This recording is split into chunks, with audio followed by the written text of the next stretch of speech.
Hello dear students, आप सभी का फिर से स्वागत है हमारी ऑनलाइन क्लासेस में। आज अपने नेक्स्ट पार्ट करने जा रहे हैं इसका, जो तत्वों का वर्गीकरण और गुणधर्मों में आवर्तिता टॉपिक चल रहा था। उसमें पीरियोडिक टेबल के दोनों तीनों भाग हमने पढ़ लिए थे। S block, P block, D block और एफ ब्लॉक तत्व क्या होते हैं वो भी हमने एक एक करके समझ लिया था। अब आगे हम बात कर रहे हैं परमाणु, त्रिज्या, आयनन ऊर्जा और इलेक्ट्रॉन ग्रहण एंथैल्पी तथा विद्युत ऋणात्मकता। ये चार बिंदु हैं जो तत्वों के विशेष गुणों को समझने में हमारी हेल्प करते हैं। तो उनको हम अपने इसी के अंदर आगे पढ़ेंगे। देखिए, स्टार्ट करते हैं आगे। सबसे पहला जो भौतिक गुणधर्म के रूप में हम बात करेंगे तत्वों के गुणधर्म व आवर्तिता, ये टॉपिक रहेगा आपका। और इसमें हम सबसे पहले बात करेंगे परमाणु त्रिज्या की। परमाणु त्रिज्या, ठीक है। परमाणु त्रिज्या किसे कहते हैं? या एटॉमिक रेडियस। Atomic radius. परमाणु त्रिज्या क्या है? तो परमाणु त्रिज्या को समझना हो तो हमने जैसे रदरफोर्ड मॉडल पढ़ा है या बोर परमाणु मॉडल पढ़ा। सभी ने परमाणु के अंदर जो इलेक्ट्रॉन घूमने के जो पथ होते हैं, उन पथों को तो कक्षाएं का, और नाभिक जो सबसे केंद्र में पाया जाता है वो धनात्मक आवेश केंद्रित भाग है। तो नाभिक के केंद्र भाग से बाह्यतम जो भी कक्षा होगी उस कक्षा के बीच की दूरी ही क्या कहलाती है? परमाणु त्रिज्या कहलाती है। तो परमाणु त्रिज्या को सामान्य रूप से परिभाषित इस प्रकार किया जाता है, किसी परमाणु के नाभिक के केंद्र बिंदु से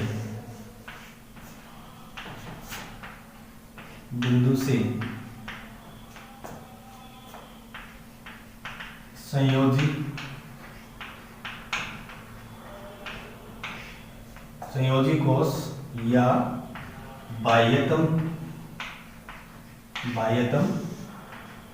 कोश, केंद्र बिंदु से संयोजी कोश या बाह्यतम कोश के बीच की दूरी परमाणु त्रिज्या कहलाती है। परमाणु त्रिज्या कहलाती है। देखिए, परमाणु त्रिज्या का मापन हाइजेनबर्ग का अनिश्चितता का सिद्धांत आपने पढ़ा हुआ है। उसके अनुसार परमाणु का जो वेग है, परमाणु की कक्षा में घूमने वाले इलेक्ट्रॉन का जो वेग है उसका यथार्थता से मापन नहीं किया जा सकता जब आप उसकी स्थिति का मापन भी साथ में कर रहे होते हैं, या स्थिति का यथार्थता के साथ में मापन नहीं कर सकते जब आप परमाणु के अंदर घूम रहे इलेक्ट्रॉन का वेग क्या ज्ञात कर रहे होते हैं। तो वहाँ पे आपने ये समझा था कि कोई भी परमाणु के अंदर जो नाभिक है और नाभिक के पास ये कक्षाएं जुड़ी हुई, इस कक्षा में जो इलेक्ट्रॉन यहाँ पड़ा, तो इस इलेक्ट्रॉन की इस नाभिक से डायरेक्ट दूरी कितनी है? इस दूरी को ही हम क्या कहते हैं? परमाणु त्रिज्या, स्मॉल r से इसको रिप्रेजेंट करेंगे। अब इस त्रिज्या का मापन आसान नहीं होता, इसीलिए हम अलग अलग प्रकार की त्रिज्याओं का मापन करते हैं। तो पहली कौन सी इसके अंदर? सहसंयोजक त्रिज्या। सहसंयोजक त्रिज्या, सहसंयोजक त्रिज्या। दूसरी हमारे पास में कौन सी है? धात्विक त्रिज्या।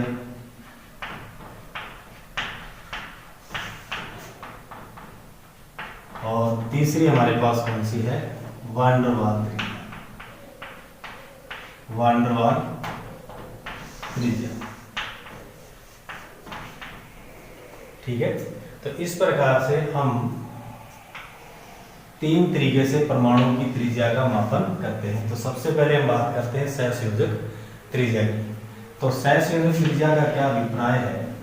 हम जानते हैं कि जब सहसंयोजक अणु बनता है तो दो परमाणु आपस में इस प्रकार से उनके संयोजी कोश के इलेक्ट्रॉन मिलते हुए एक दूसरे का क्या करते हैं? अतिव्यापन करते हैं। और अतिव्यापन करके यहाँ पे उनके बीच में बंध का निर्माण होता है।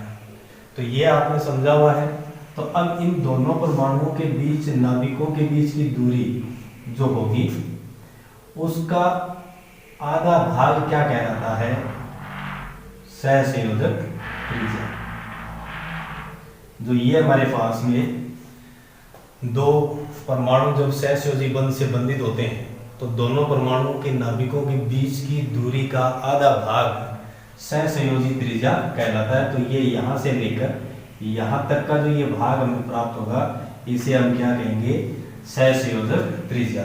जब ये दोनों सम परमाणु हैं, दोनों समान परमाणु हैं, तब हम क्या लिख सकते हैं? जैसे ये भी ए परमाणु था और ये भी ए परमाणु था, तो दोनों नाभिकों के बीच की दूरी, डिस्टेंस होगी ए डैश ए। ये बराबर किसकी होगी? Small r A plus small r ए।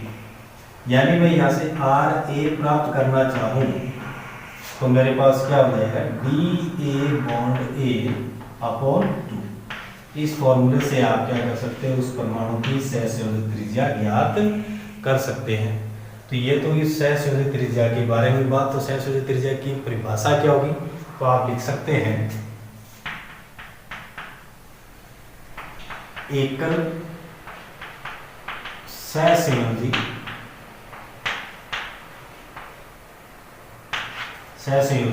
आबंध युक्त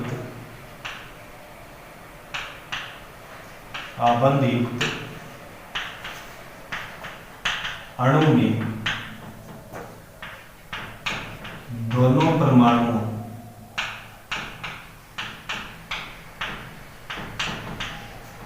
परमाणुओं के नाभिकों के बीच की दूरी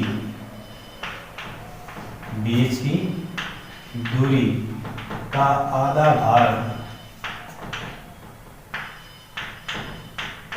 भाग परमाणु की सहसंयोजक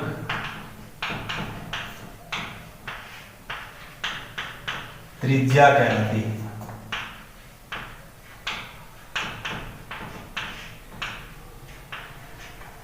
सहसंयोजक त्रिज्या कहलाती है। ये परिभाषा आप इसको यूज कर सकते हैं। फिर एक चीज और आप देख रहे हैं कि यहाँ पर आपने क्या देखा कि दो परमाणु आपस में एक दूसरे को ओवरलैप कर रहे हैं।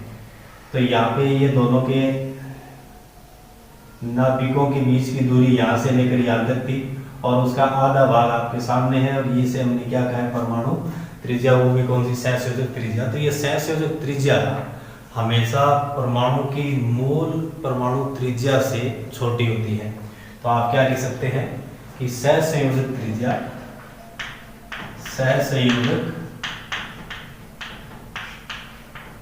त्रिज्या हमेशा छोटी होगी परमाणु की मूल परमाणु त्रिज्या से। परमाणु की मूल परमाणु की जो त्रिज्या होगी उससे हमेशा ये छोटी होती है। तो ये आप इसके नीचे लिख लेंगे। तो ये तो था समपरमाणुक अणु के बारे में, जब इसके अंदर इस प्रकार से आप परमाणु त्रिज्या को ज्ञात करते हैं। आण्विक त्रिज्या किस प्रकार से परिभाषित की जाती है वो भी हम आगे देखते हैं। तो नेक्स्ट टॉपिक अपना क्या है? धात्विक त्रिज्या।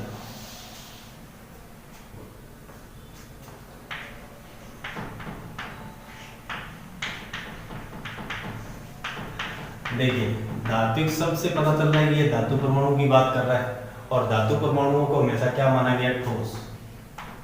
ठोस परमाणु माना जाता है। और ठोस परमाणु का जो आकार होता है, आकार निश्चित होता है। दूसरा,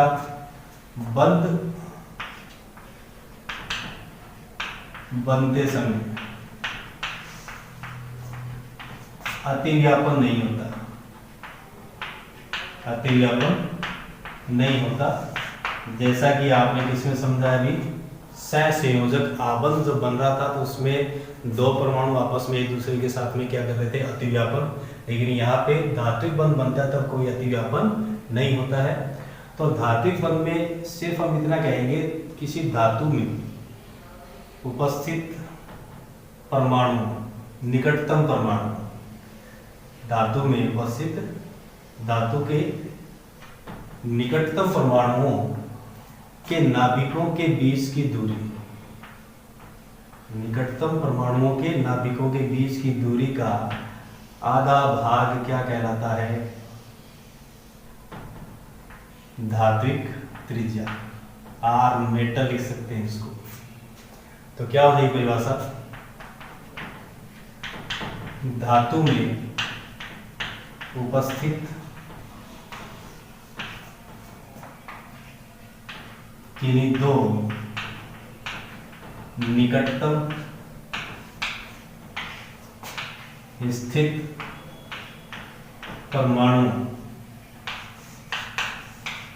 परमाणु के नाभिकों के बीच की दूरी, नाभिकों के बीच की दूरी का आधा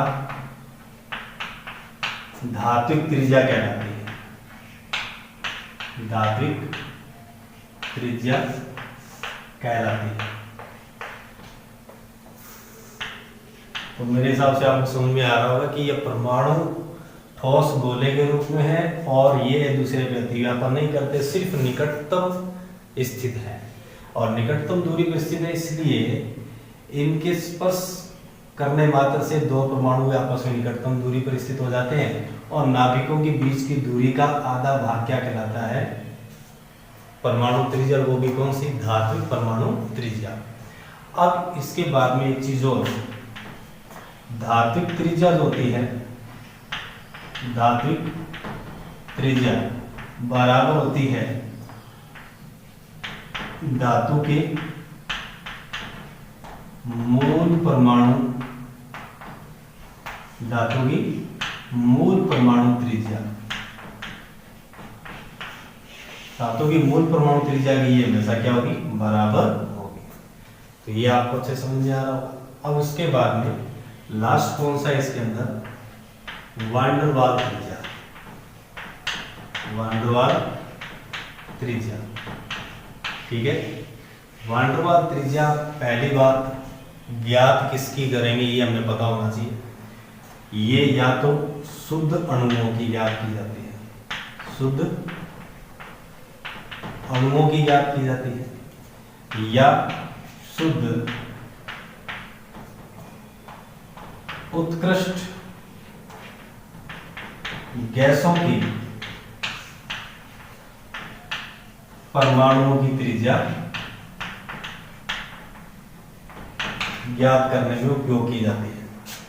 तो ये आपको पता होना चाहिए, शुद्ध अणुओं या शुद्ध उत्कृष्ट गैस परमाणुओं की परमाणु त्रिज्या ज्ञात करनी हो तब हम वान डेर वाल त्रिज्या का उपयोग करेंगे। तो इसकी परिभाषा इस प्रकार से है, निकटतम स्थित, जैसे कहते हैं किसी गैस के निकटतम स्थित अणुओं के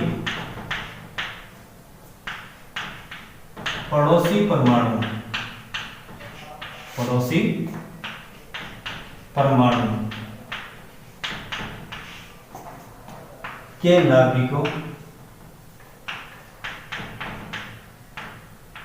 के नाभिकों के बीच की दूरी का आधा भाग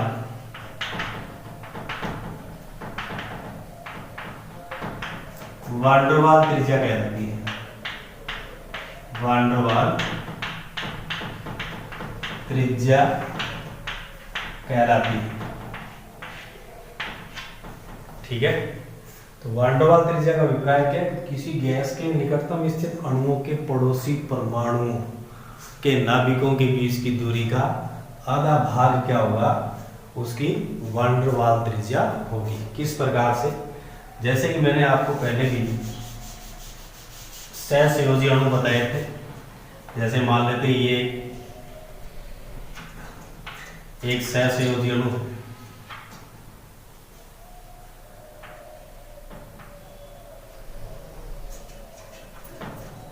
तो ये तो यहाँ पे इसकी क्या हो जाएगी, वैन डर वाल त्रिज्या, सॉरी सहसंयोजक त्रिज्या हो जाएगी। ये त्रिज्या कौन सी हो जाएगी, आर सी, कोवेलेंट रेडियस।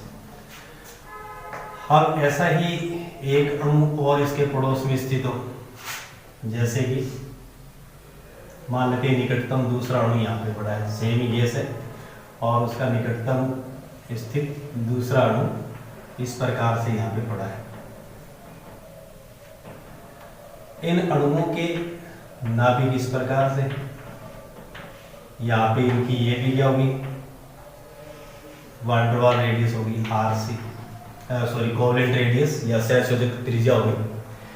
अब इन दोनों के, ये भी एक अलग अणु है और ये एक अलग अणु है, ये अणु आपस में कोई अतिव्यापन नहीं कर रहे, क्योंकि ये अपने अष्टक वगैरह कंप्लीट करके ही स्थायी अणुओं में बदले हुए हैं।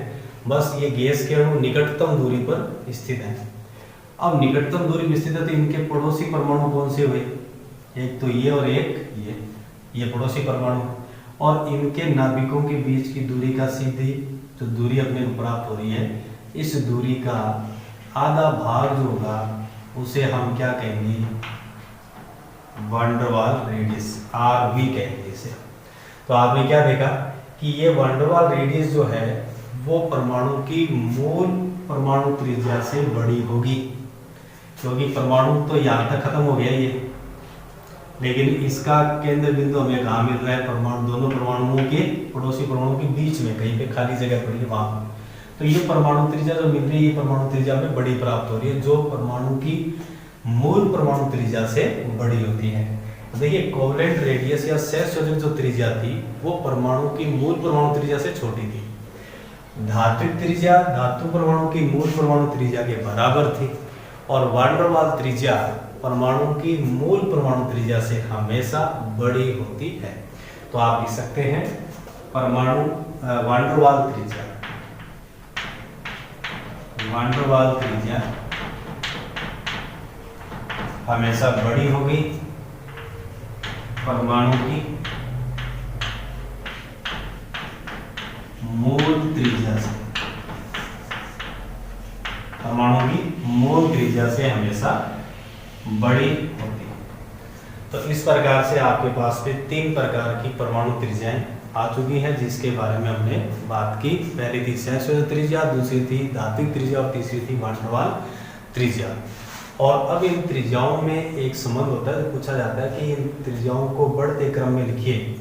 तो सबसे बड़ी आपके सामने कौन सी है, वैन डर वाल त्रिज्या, वैन डर वाल त्रिज्या। उससे छोटी कौन सी होगी, धात्विक त्रिज्या, और सबसे छोटी कौन सी होगी, सहसंयोजक त्रिज्या। तो ये इन तीनों में एक क्रम है, ये आपको अच्छे से याद रखना है।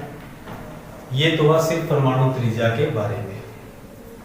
फिर आगे आप ये भी जानते हैं कि परमाणु ये तो तब है जब परमाणु के बीच में इलेक्ट्रॉनों का आदान प्रदान न होकर इलेक्ट्रॉनों का साझा होने से बंध बना हो, या शेयरिंग इलेक्ट्रॉन की वजह से कोई तत्व आपस में जुड़ करके अणु का निर्माण कर रहे हैं या अपनी मूल अवस्था प्राप्त कर रहे हैं, तब हमने ये त्रिज्याएं पढ़ी है। लेकिन एक चीज और भी जानते हैं हम कि बहुत से तत्व इलेक्ट्रॉन का आदान प्रदान करते हैं। तो आदान प्रदान करने से आयनों का निर्माण होता है, तो धनायन और ऋणायन 2 प्रकार के आयन हमें प्राप्त होंगे, और उनकी त्रिज्याओं को हम आगे समझेंगे। तो आगे हमारा टॉपिक कौन सा रहेगा, आयनिक त्रिज्या। तो आयनिक त्रिज्या किसे कहते हैं,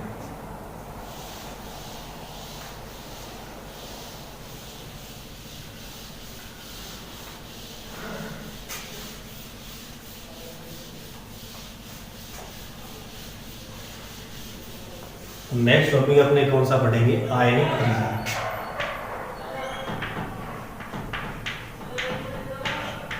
आयनिक त्रिज्या या आयोनिक रेडियस।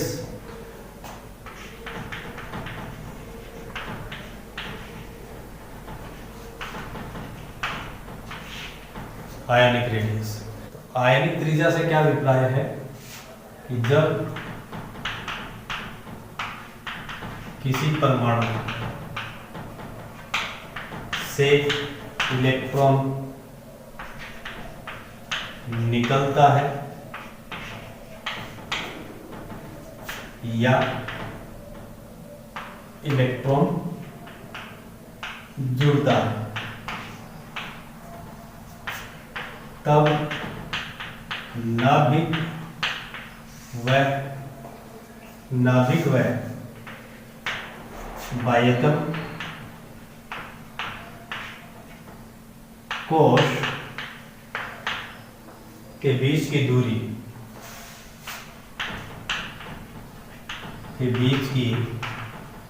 दूरी आयनिक त्रिज्या कहलाती है।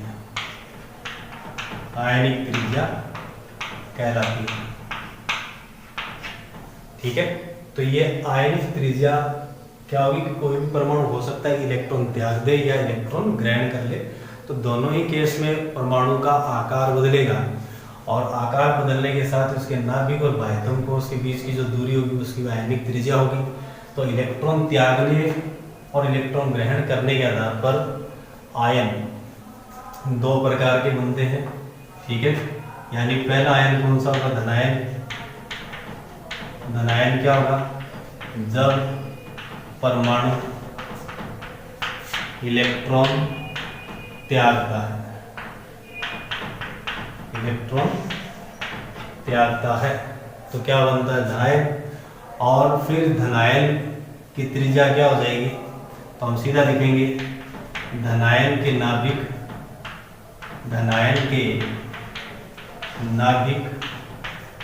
व बाह्यतम कोश के इलेक्ट्रॉन के बीच की दूरी धनायन त्रिज्या या धनायन की त्रिज्या कहलाती है।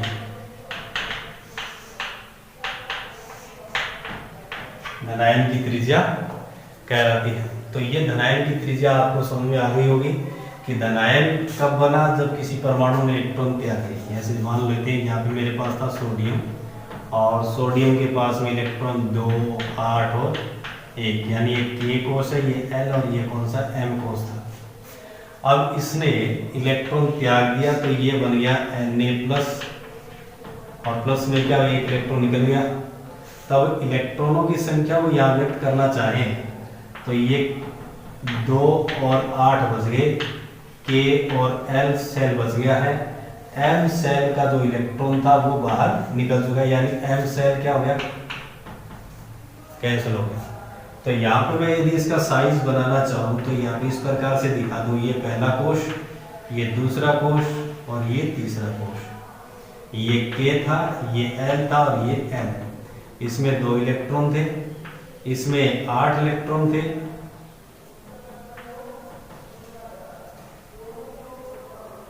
और इसमें था 1 इलेक्ट्रॉन। लेकिन जब इसने ये इलेक्ट्रॉन त्याग दिया तो इसके पास में क्या मिला? हमें एक कक्षा ये बच गई और एक कक्षा ये बच गई। तीसरी कक्षा जहाँ इलेक्ट्रॉन रहता है तब कक्षा होती है, इलेक्ट्रॉन नहीं है तो कोई कक्षा नहीं है। तो अब यहाँ पे इसके पास में 2 इलेक्ट्रॉन है और इसमें कितने हैं? 8 इलेक्ट्रॉन है। इसमें कितने हैं? 8 इलेक्ट्रॉन इसके अंदर पड़े हैं। तो अब ये आप देख रहे हैं कि ये तो इसका मूल परमाणु और ये इसका क्या? धनायन है। तो मूल परमाणु से धनायन का आकार हमेशा क्या होगा? छोटा होगा। तो ये बात भी आप नीचे लिख सकते हैं कि धनायन का आकार या धनायन की त्रिज्या उसके मूल परमाणु से हमेशा छोटी होती है, छोटी होती है। दूसरी बात, धनायन पर आवेश बढ़ने के साथ साथ, यानी हम सीधा ये कहते हैं कि धनावेश बढ़ने के साथ साथ बढ़ने के साथ साथ त्रिज्या घटती है, त्रिज्या घटती है। क्यों घटती है? क्योंकि नाभिक का आकर्षण बल बढ़ता है, आकर्षण बल बढ़ता है। जैसे कि मेरे पास ये कोई m तत्व है और इसने इलेक्ट्रॉन त्यागा तो ये बनाया m+, फिर इसने इलेक्ट्रॉन त्यागा m+2, फिर इसने इलेक्ट्रॉन त्यागा तो m+3। तो इनमें परमाणु त्रिज्या का यदि क्रम पूछा जाए तो इस क्रम में हमें प्राप्त होगा, क्योंकि जैसे जैसे धनावेश बढ़ेगा वैसे वैसे परमाणु की त्रिज्या जो है वो कम होती जाती है। तो ये धनायन की त्रिज्या के बारे में था। अब उसके बाद में हम बात करें ऋणायन की त्रिज्या की। तो ऋणायन कैसे बनता है? तो ऋणायन के बारे में हम इस प्रकार से बता सकते हैं कि जब कोई परमाणु यानी ऋणायन जो होगा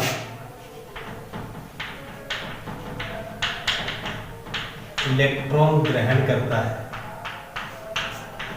तब बनता है ये इलेक्ट्रॉन ग्रहण करने पर बनता है कोई तत्व। यदि इलेक्ट्रॉन ग्रहण करेगा तब क्या बनेगा? ऋणायन बनेगा। और ऋणायन के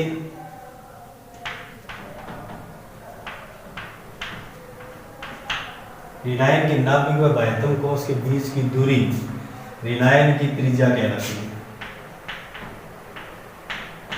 ऋणायन की त्रिज्या कहलाती है। फिर ऋणायन की त्रिज्या जो है वो अपने मूल परमाणु से हमेशा बड़ी होती है। ऋणायन की त्रिज्या अपने मूल परमाणु से हमेशा क्या होगी? बड़ी होगी।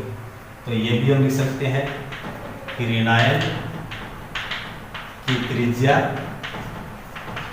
मूल परमाणु से